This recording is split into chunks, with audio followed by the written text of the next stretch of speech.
The wind sweeps across the sand like a whisper from the past. The waves roll in with the weight of memory, steady, heavy, deliberate. A thin, tattered blanket lies on the sand, barely anchored by a wicker basket and a pair of worn sandals. A woman sits cross-legged at the edge of the fabric, her gaze fixed on the horizon. Linda, mid-50s, sun-weathered but elegant, with the dignity of someone who's seen too much to pretend anymore. Her eyes do not blink. Her silence speaks volumes. Across from her, Nathan, late 20s, raw around the edges, still wearing the shell of grief-like armor, shifts, restless. He watches her, not with judgment, but something close to reverence. Or maybe guilt. A gust of wind picks up. One corner of the blanket flaps into the air and falls back down with a sigh. Nathan, softly at first, then firmer. I'm a grown man. I can take care of myself. You don't need to keep living just to provide for my stability. No answer. Nathan, leaning in, voice stronger now. I don't want you to sacrifice anymore. Not for me. Linda's eyes stay on him, dry yet strangely bright, like the sky before a storm. Linda. What are you talking about, Nathan? Nathan steadies his voice. I want you to live, the way people your age are meant to. With what's left of you, you're still beautiful. You're still healthy. You deserve a partner, someone to love, someone to keep going with, if you want to. A beat. Then Linda turns away. The sound of the ocean returns, louder now, a wave crashing, retreating. Another one, and another.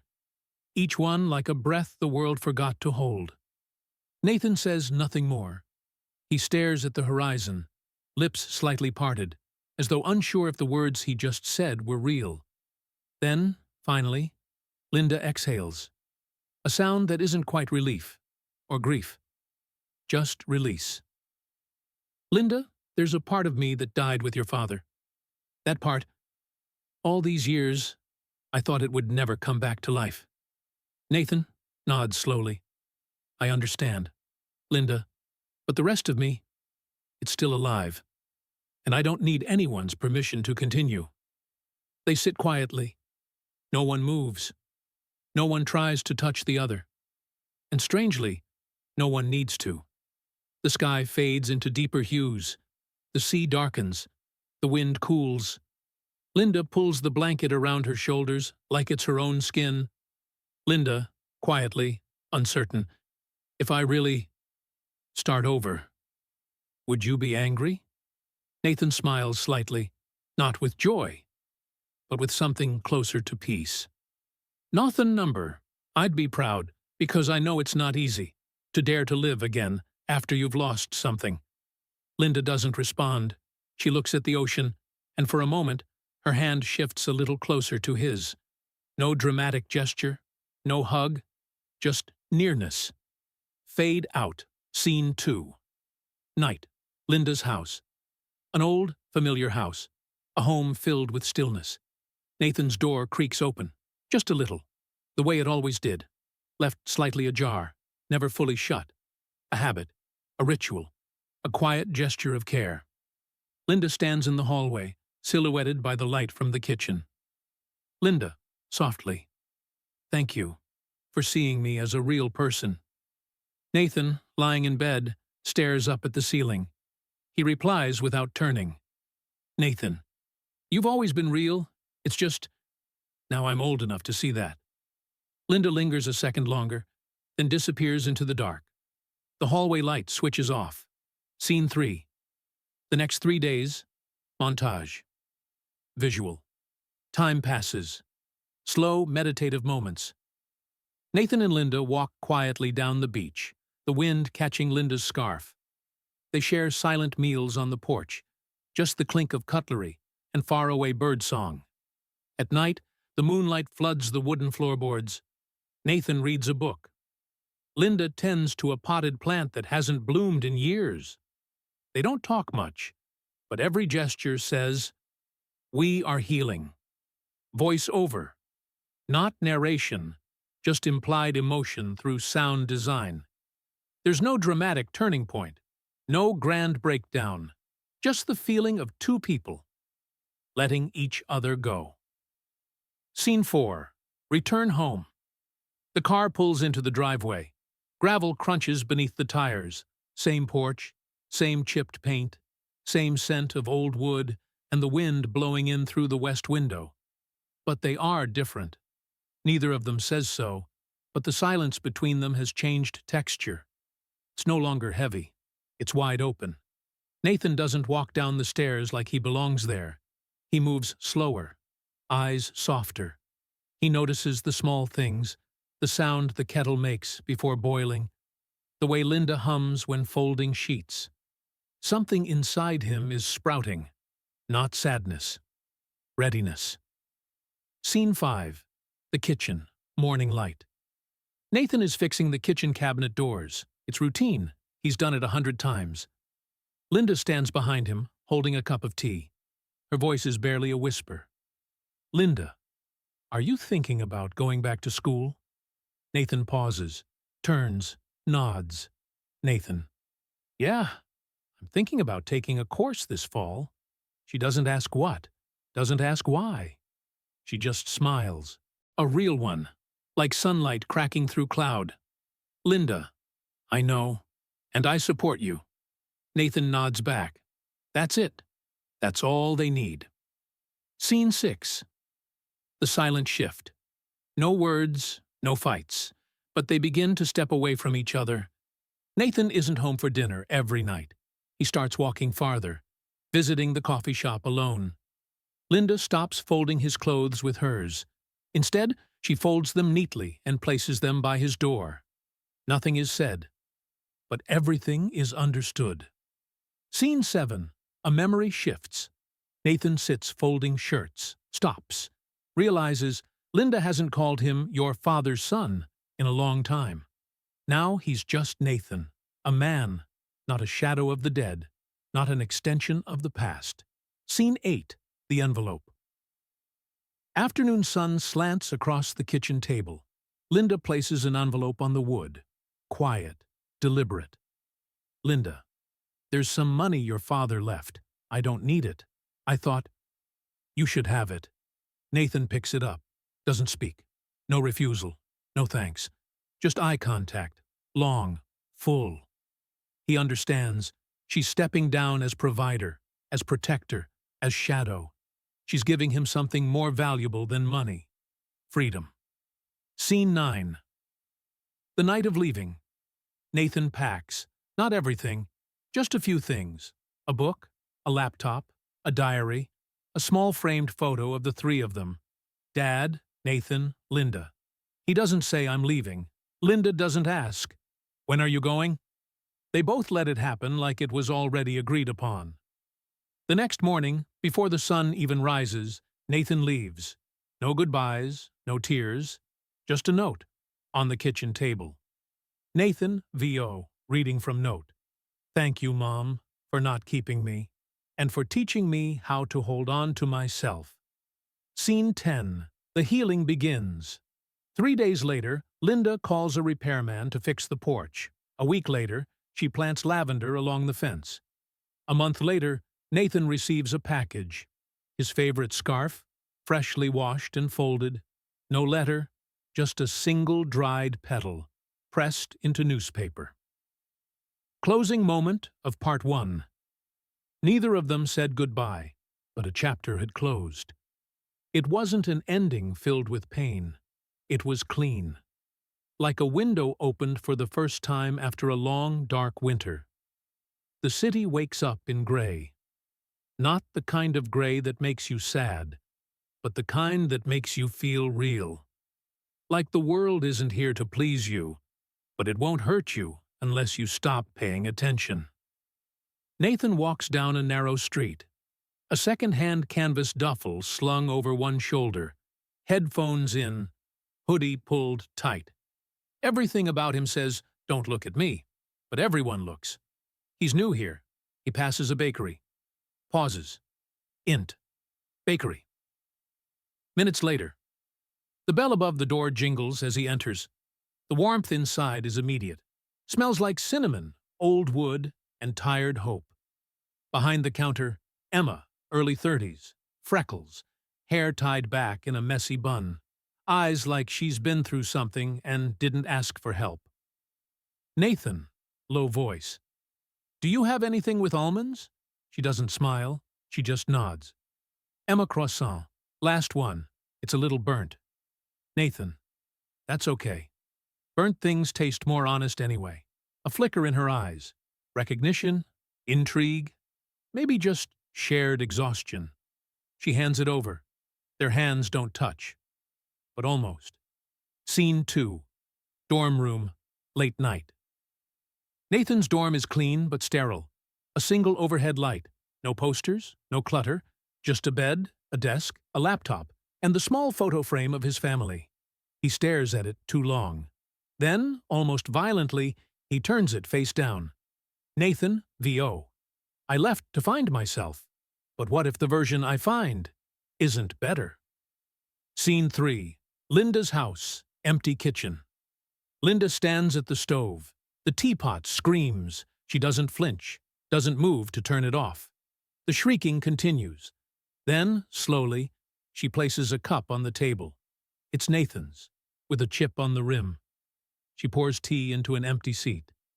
And for a long time, she talks to it. Linda. He would have liked the city, even though he's always hated loud things. He's so much like you, Alan.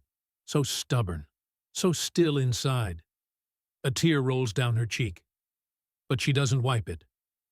She lets it fall into the tea. Scene 4. University Lecture Hall.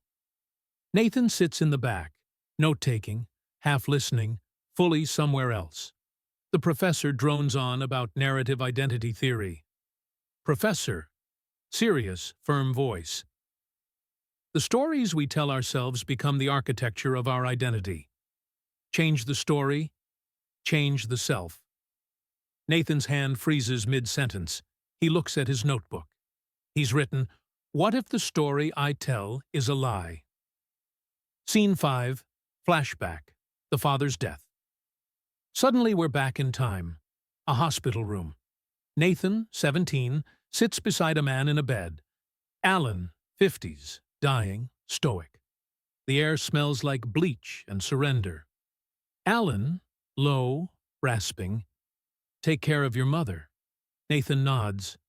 Alan, and take care of yourself. She won't know how to let you go. But you'll have to go anyway. Nathan doesn't cry. He just grips his father, wrist, tightly, too tightly. And then the monitor flatlines. Back to present. Nathan wakes up, gasping. Scene 6. The first fight int. Bakery. Lunch rush. Nathan is working now, behind the counter. Emma gave him a chance. He's quick, quiet, good with his hands. But one afternoon, a customer yells. Something petty, something demeaning. Nathan snaps. Nathan, shouting. You think being alive gives you the right to speak like that? Try losing someone and see how much noise you make after. The entire shop freezes. The customer leaves, stunned. Emma pulls Nathan into the back. Emma, low, intense. What the hell was that? Nathan, I don't do well with... Emma, with what? Being triggered? Congratulations. You're human. Beat. Emma, you don't get to explode just because you're sad. You're not the only one grieving. He stares at her.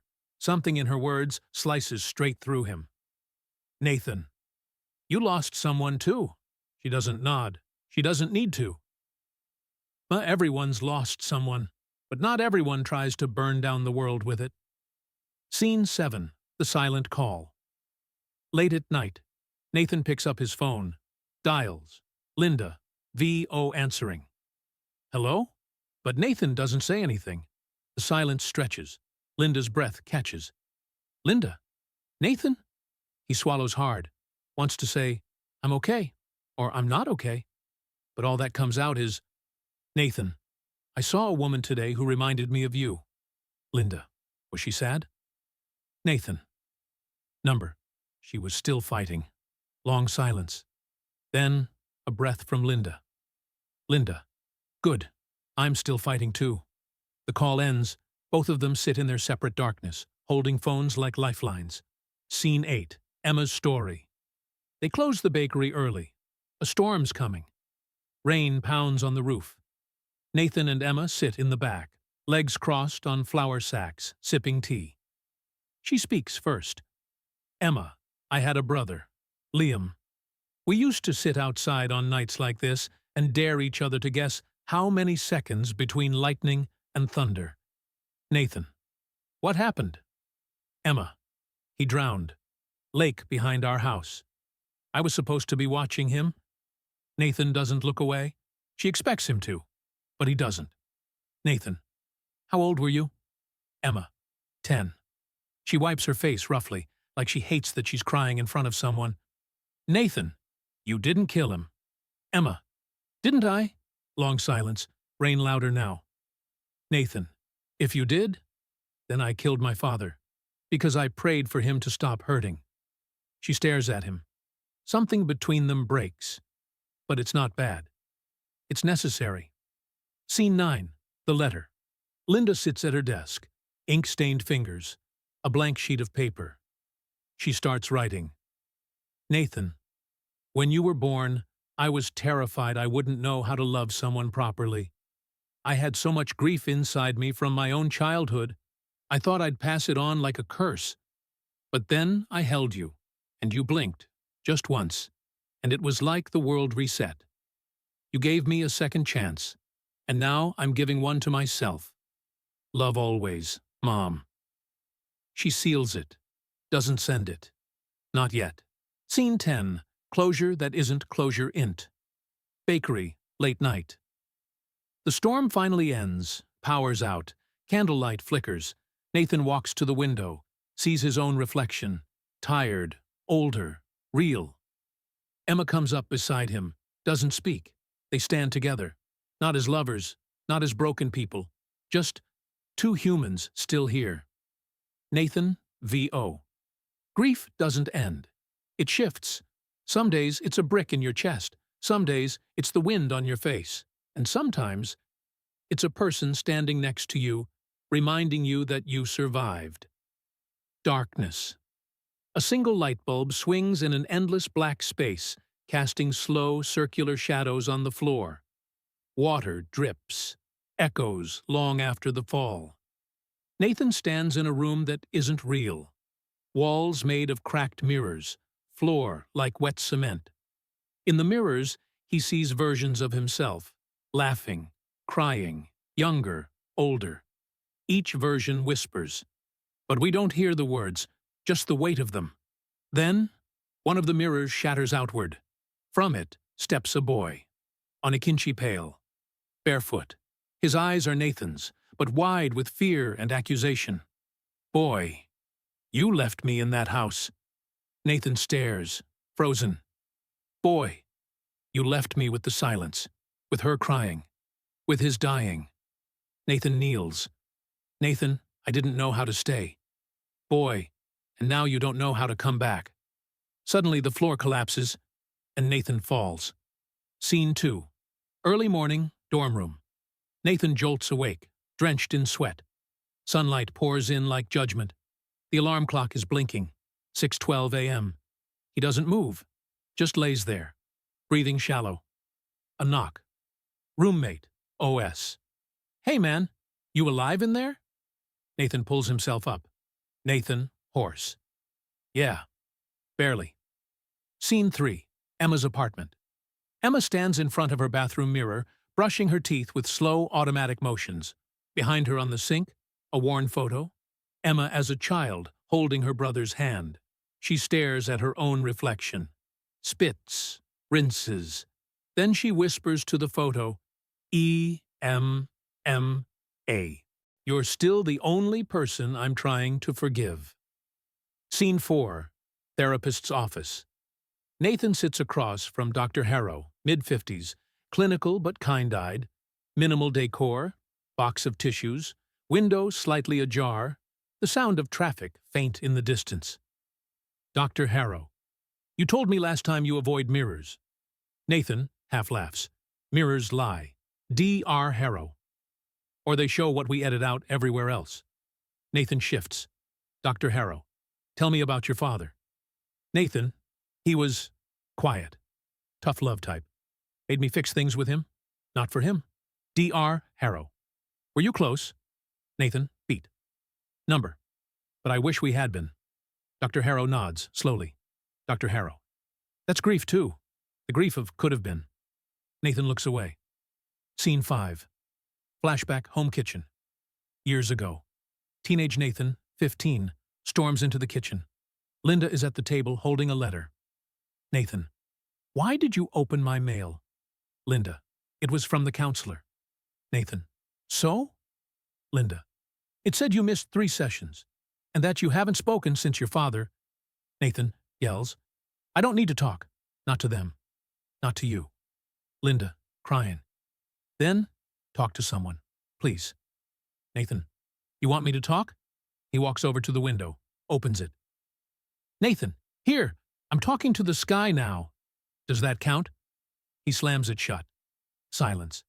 Linda's tears drip onto the letter. Scene 6. Park bench, present. Nathan sits watching 2 kids chase pigeons, laughing without hesitation. Emma sits beside him, holding 2 coffees. Emma. I used to be like that. Nathan. What happened? Emma. The world, time, water. Nathan looks over. Nathan. You blame yourself for his drowning. She nods. Emma.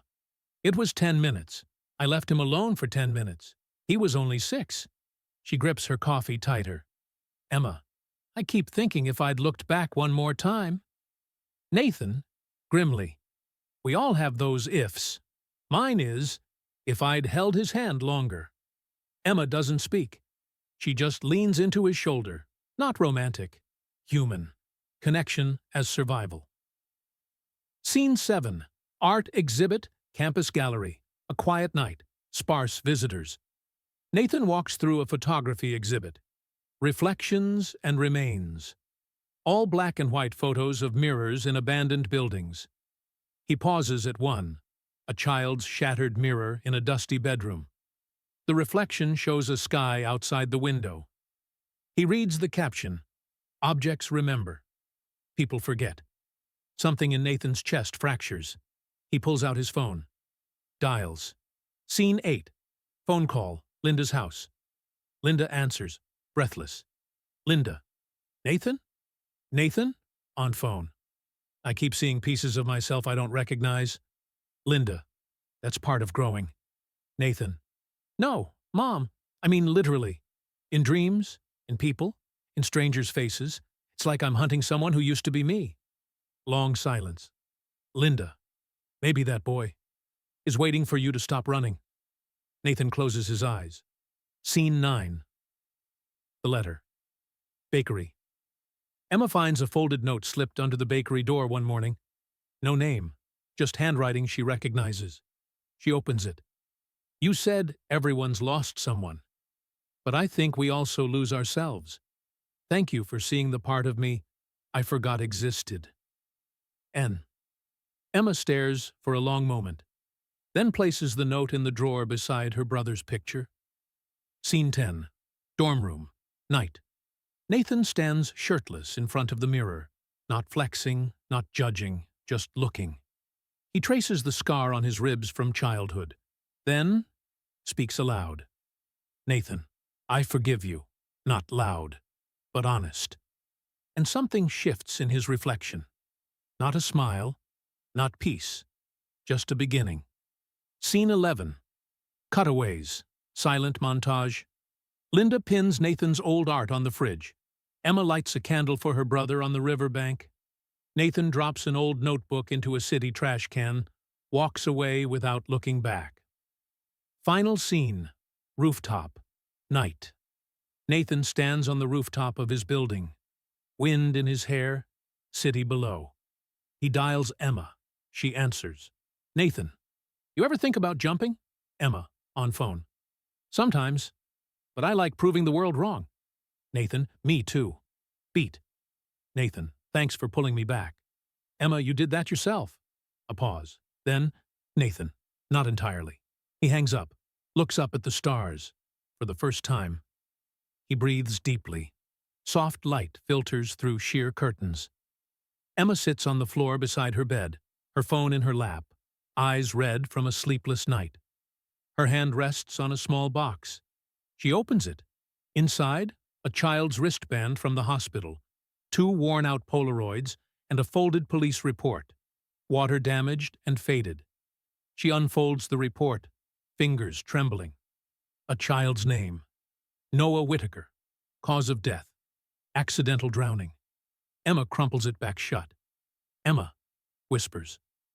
I should have gone back for you. A knock at the door. Not loud, soft, careful. She wipes her face and opens it. Nathan stands there, holding 2 coffees. Nathan thought you could use a sunrise and something bitter. Emma stares at him, then pulls him into a hug. No words, just shaking. Scene 2. Rooftop. Nathan and Emma sit in silence. The sky is lavender and orange, the city just waking. Emma, what if we're just broken? Nathan. Then we glue ourselves back together. Wrong shapes, sharp edges. Still, whole enough. Emma looks down at the coffee in her hands. Emma, I kept blaming my parents, saying they shouldn't have trusted me with him that day. But the truth is, I wasn't even watching. I was texting someone. Nathan listens, doesn't flinch. Emma, when I looked up, he was just gone. Like water doesn't even remember you were there.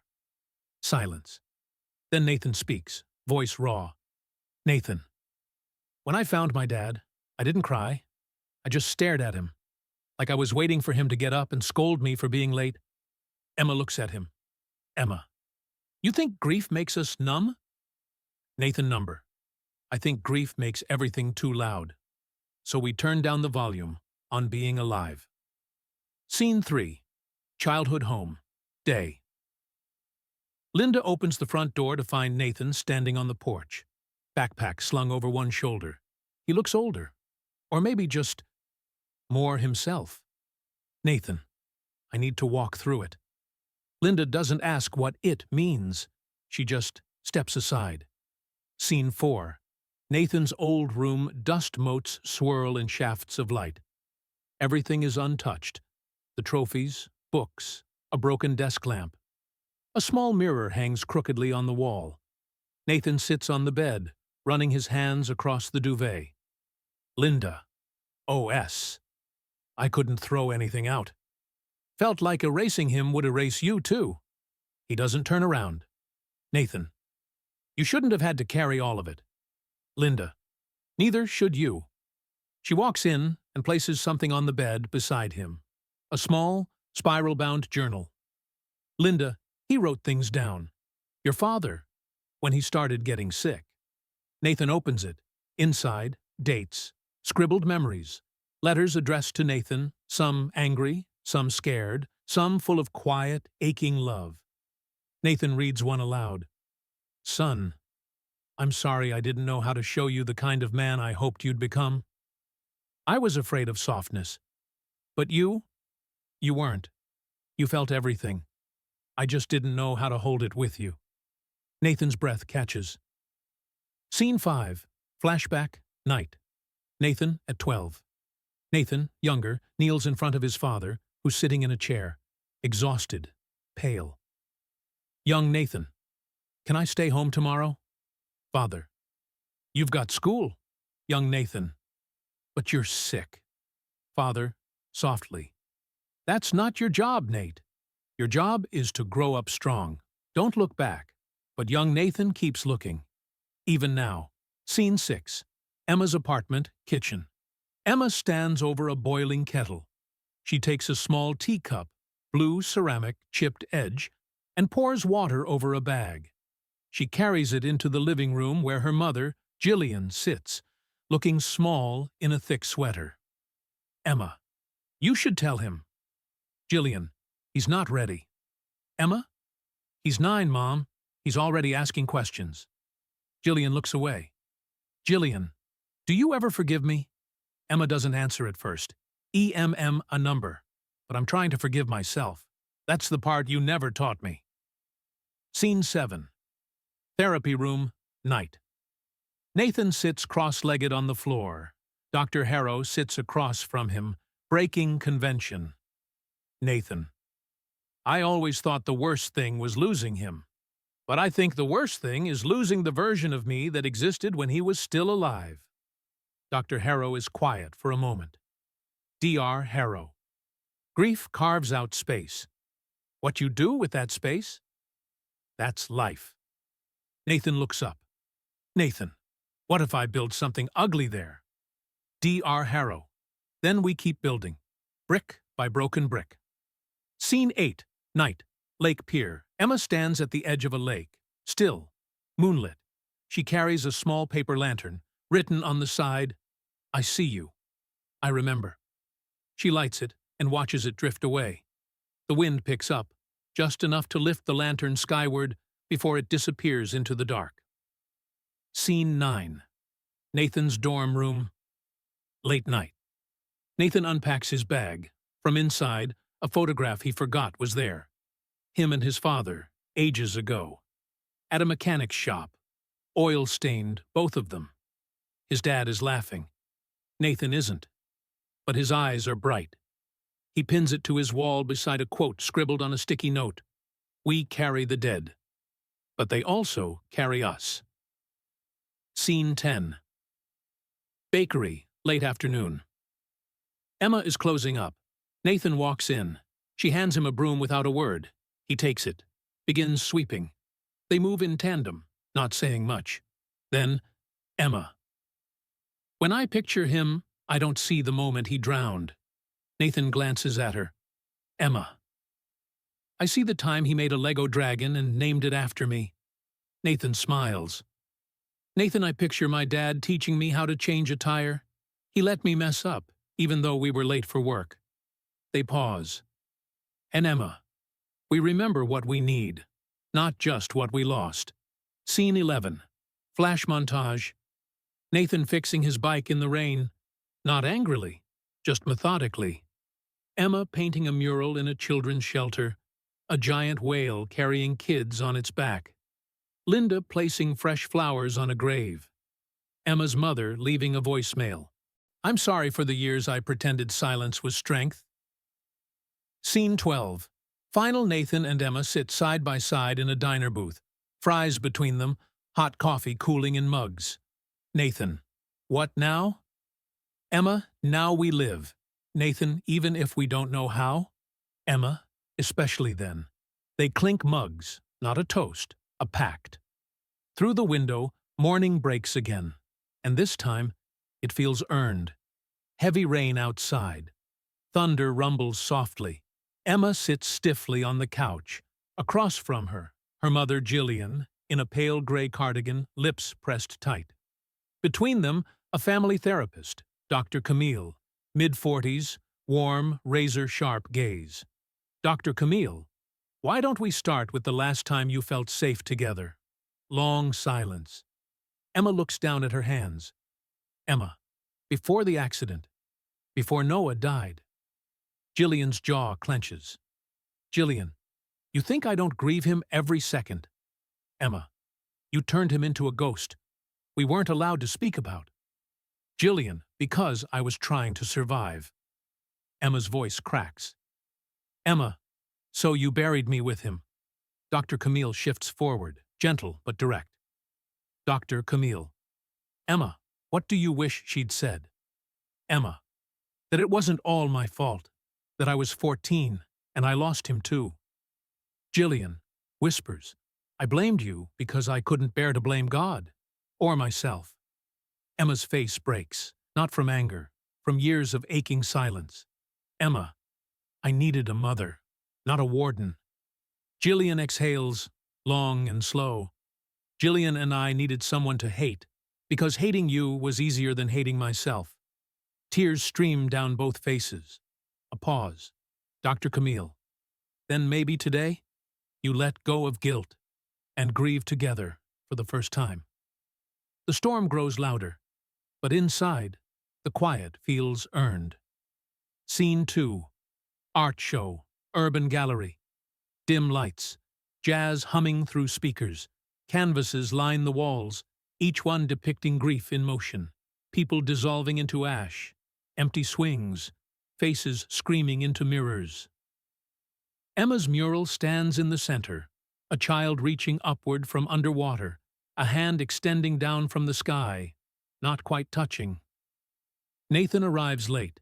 He finds Emma standing near the mural, arms crossed, eyes unreadable.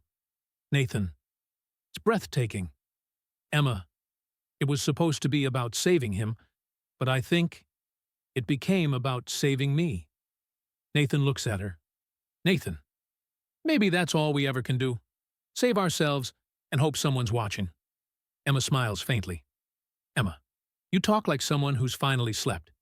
Nathan shrugs. Nathan. One night, no nightmares. Emma, soft. That's a miracle.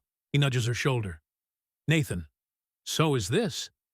They look at the mural again, and behind them, two strangers stare at the painting, whispering in reverence. Scene 3. Flashback. Storm night. Years ago. A young Emma, 14, stands in a dark hallway, soaked and frantic. She screams her brother's name. Noah! Lightning flashes. She sees the back door wide open, wind howling through. She rushes into the yard. The pool ripples violently. She dives in. But there's no one there. Nathan stands over a small, unmarked grave. A temporary plaque reads, James Seal Thomas Whittaker. 1965 முதல் 2017 வரை. Nathan, to himself. You know what's funny? You're not the one I talk to when I'm lost anymore. He kneels, places a wrench down on the grave. Nathan, you taught me how to fix things, but you never let me learn how to break. A pause. Then, footsteps behind him. It's Linda, holding 2 hot coffees.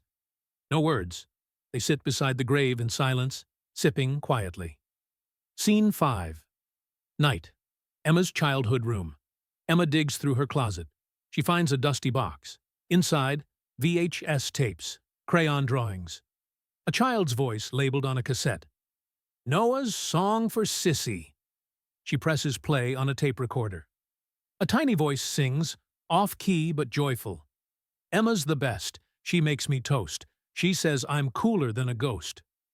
Emma covers her mouth, breaks into silent sobs.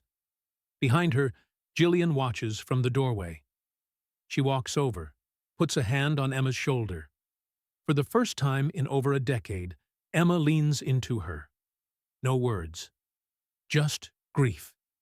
And the echo of a little boy's voice filling the room. Scene 6. Nathan's therapy session, evening. Dr. Harrow leans back, taking notes. Nathan. There's a memory I've been avoiding. One that doesn't fit the grief script. Dr. Harrow, go on. Nathan takes a breath. Nathan. It was the day before he died. We fought. He called me soft. Said I wasn't built right. Dr. Harrow studies him. Nathan. So I left. Didn't speak to him again. Then he was gone. He laughs. Bitterly. Nathan. Sometimes I wonder if I killed him more than the overdose did. Dr. Harrow. Nathan, you didn't kill him. You left because you had to protect yourself. Nathan. But I hated him. In that moment, I hated him. Dr. Harrow nods.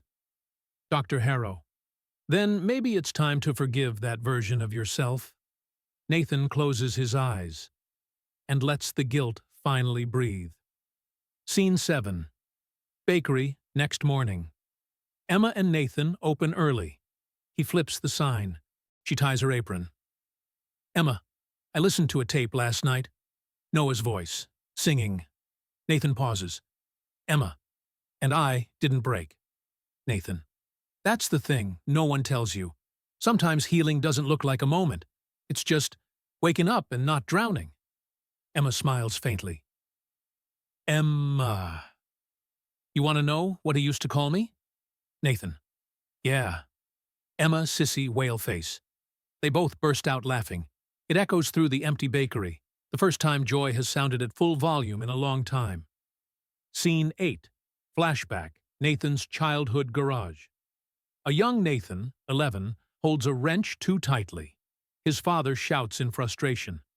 "Father, you're too soft, boy. That's why you'll never fix a goddamn thing." Young Nathan flinches, but then, without a word, he returns to the engine. Keeps working. Keeps trying. Scene 9. Storm returns. Present night. Rain slashes across the bakery windows. The power flickers. Emma and Nathan sit inside. The only light a few battery-powered lanterns. Emma. This feels familiar. Nathan. We survived it once. Emma. We broke first. Nathan. Yeah, but maybe breaking is the only way to let light in. He takes her hand. Outside, thunder cracks. Inside, their grip tightens. Nathan knew? Emma started it last night. Finished it at sunrise. He peers at it. Nathan. It doesn't feel like grief. It feels like remembering. Emma smiles gently. Emma. That's the point. She hands him tea. Emma, conted. It's the first piece I didn't cry while painting. They clink mugs. Nathan. That's the first sip I didn't drink out of guilt. They both laugh, and something silent between them blooms, quietly, without permission. Scene 2. Local bookstore. Afternoon. Nathan flips through a beat-up paperback titled Mending the Past. He holds it up to the counter. The clerk grins. Clerk. That one's a punch to the gut, but in a good way. Nathan smirks. Nathan sounds familiar. He leaves, paperback tucked under his arm. Across the street, he spots his estranged uncle pacing outside a hardware store, a man who vanished after his father's death. Nathan crosses the road before the man notices. Some ghosts aren't ready yet. Scene 3. Emma and Jillian's brunch. Sunlight filters over a cafe patio. Emma and Jillian sip orange juice, menus untouched. Jillian fidgets with her wedding ring, though she hasn't worn it in years. Jillian, I found a photo of the three of us. Noah had syrup all over his face. You looked like you were giving birth to a pancake. Emma chuckles. Emma. That was the last morning we were all happy. He spilled juice on your lap. Jillian, soft. And your father didn't yell. Beat. Jillian, conted. You think we were broken because of Noah's death. But we were already cracking. He just showed us how loud silence can be. Emma nods. Emma, I used to wish I'd died instead, so you wouldn't hate me. Jillian reaches across the table. Jillian, I never hated you, Emma. I hated that I didn't know how to save you. They hold hands. The past softens, just a little. Scene 4. Nathan's house. Night, Nathan opens a storage box in his garage. He finds old photos, camping trips, bike rides, his dad teaching him to change a tire. At the bottom, a folded blue ribbon from a middle school science fair. He holds it like something sacred. Then, he adds it to a growing collage on the wall. Photos, handwritten apologies, small trinkets. At the center, a sign that reads, Still healing. Still here. Scene 5. The bakery. Early morning. Emma and Nathan bake in silence. Flour dusts Emma's cheek. Nathan swipes it gently. Emma, you ever think we were supposed to meet this way? After all the wreckage? Nathan, maybe we're the rescue, not the wreck. Their hands meet while shaping dough. The smell of cinnamon fills the room. Scene 6. Flashback, therapy office, 6 years ago. Emma, 19, sullen, arms crossed. A much younger Dr. Camille sits across from her. Dr. Camille, younger. Why do you draw children in cages? Young Emma, because they're safe there. The world can't get in. Dr. Camille, but can love get in? Emma looks up. For a second, she wants to believe. Scene 7. Park bench, present day. Emma sketches in her notebook. A child, no more than 5, toddles over, points at her sketch. Child. That's a sad girl. Emma. She used to be. But look, now there's color around her. The child squints. Child, is it fire? Emma. No, sweetheart. That's light. The child's mother calls them back. Emma watches them go. And then she flips to a new page, begins drawing again. This one starts with a smile. Scene 8. Linda's kitchen. Nathan's mom cooks while humming to herself. A ritual. Nathan arrives, bearing coffee and a copy of Mending the Past. Nathan. You still read? Linda. Only the endings. If they're worth it, I start from the beginning. He sets the book down. Nathan. Then I guess I was worth it. Linda looks at her son. Linda. You always were. I just wasn't always ready to say it. They eat in silence. Warm. Present. Scene 9. Emma's mural wall. Sunset. The central mural, the boy underwater, reaching for the hand, has changed. The hand now touches his. It's subtle, but it's enough. Emma photographs it, then writes below in chalk, He is not lost. He is remembered. Nathan joins her. They step back and look at it together. Emma, it's weird. I thought finishing it would feel like an ending. Nathan, maybe it's just the start of something else. They stand quietly as the sun dips. Scene 10. Bedroom night. Emma and Nathan lie in bed, backs touching, eyes open. Emma whispers, I used to think if I let someone love me, I'd lose them. Nathan, I used to think if I let someone love me, I'd lose myself. They roll to face each other. Emma, so now what? Nathan, we stay, until we don't have to ask anymore. She smiles, eyes glinting with tears, not from sadness, but relief. Emma stands in her loft, fingers trembling. She holds a pale blue envelope, slipped under her door. No stamp, no return address. Inside, a photo. Noah. Older than when he died. At the bottom, a scrawled message. Truth lives in silence. Come find it. On the back, coordinates. Emma's breath catches. She sits. The world spins.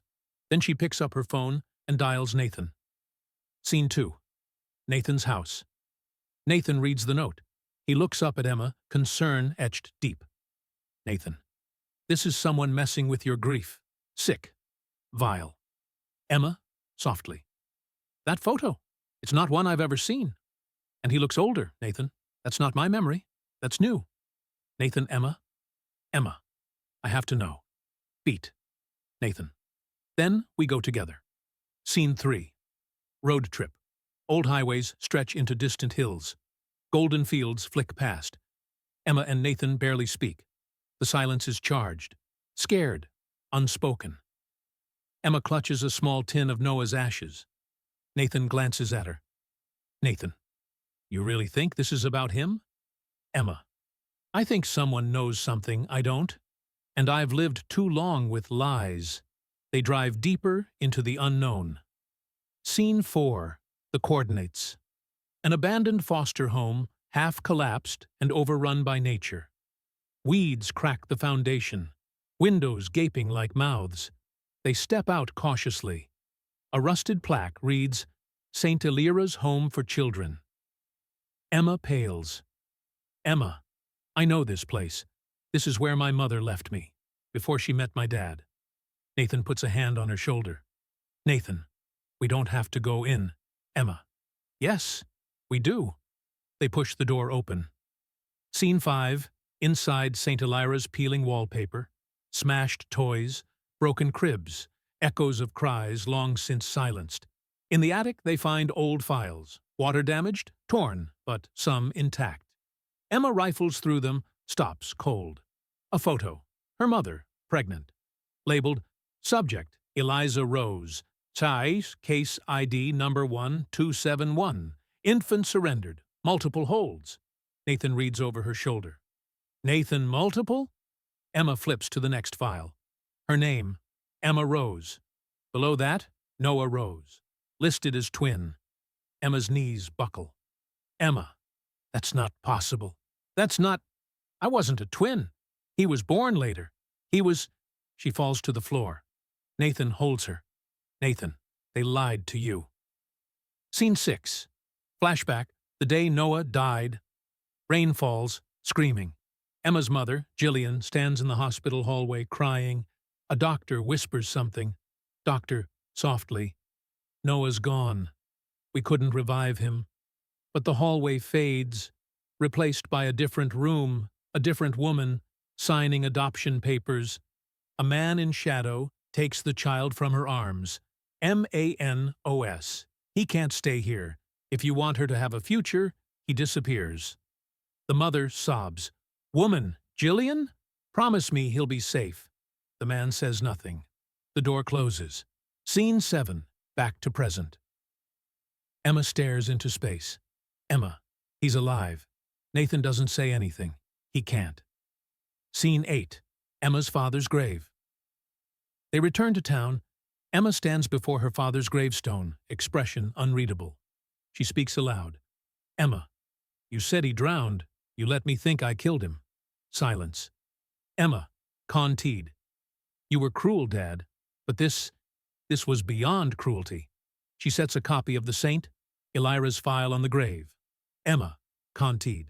I'm done carrying your lies. Scene 9. Jillian's house. Emma storms in. Jillian looks up from the sink, startled. Emma, where is he? Jillian drops a plate. It shatters. Emma. Con-teed. Tell me the truth, Mom. Jillian, trembling. I don't know. Emma. Stop lying. Jillian. I never wanted to lose either of you, but your father, he said we had no choice. He owed someone. They were going to take you. Emma backs away. Emma, you gave up your son to save your daughter, and then you blamed me for losing him. Jillian, I was 17.